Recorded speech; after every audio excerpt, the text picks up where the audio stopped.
So an issue that I've run into a lot as a consultant working with teams and going through our model is they often do sincerely want to make a change, and usually at the end of a workshop or during the process they'll make all sorts of commitments to each other, and the commitments don't seem to stick.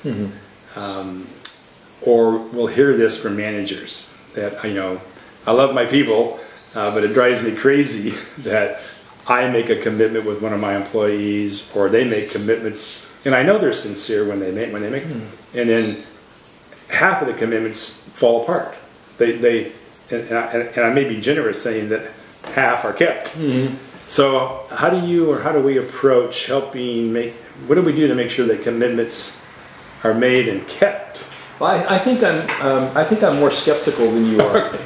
So first of all, I'm not sure that people are sincere when they make those commitments. Oh, okay. So maybe that's part of the problem. Well, I think that there are many corporate cultures that reinforce people overcommitting and underdelivering. Okay, agreed. So the first place I look for is, what is the workplace environment reinforcing? Yeah. And one example of that is that if it's not acceptable to say no, if it's not acceptable to negotiate, then people are going to, because we're social animals, we like to please, especially people who are our have control over our lives and our destiny, right, or at least our employment. We like to say, oh, yeah, of course, I'll be happy to do that for you. So I think that's one cultural dimension that really influences. I think another one is that the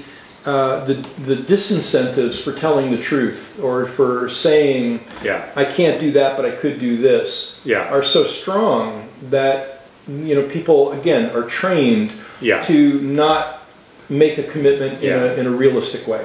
All right. So just having that as a background, I think the first thing I would say is that you have to go at this in a multi-dimensional way. I think it's a complex problem, getting people to make commitments that stick. And I think that part of it is that, I don't know how to put this exactly, but I think that over time that our precision around language has gotten worse.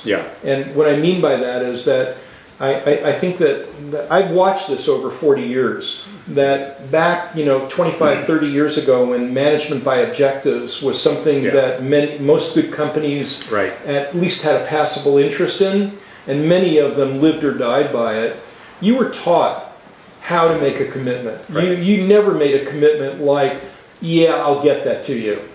You said, okay, well, what would make it specific? What would make it measurable? How would we know that we have an agreement? What are the resources that are necessary? What's the time frame? So it was part of the corporate culture that people made requests and made promises to each other in smart terms. But I've noticed that over time that kind of specificity has really given way to people using language that's vague, and that is less tangible.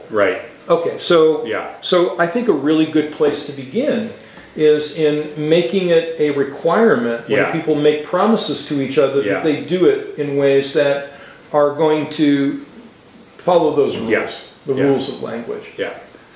So as you're speaking, I can't help but think of a client that I've been working with for quite a while.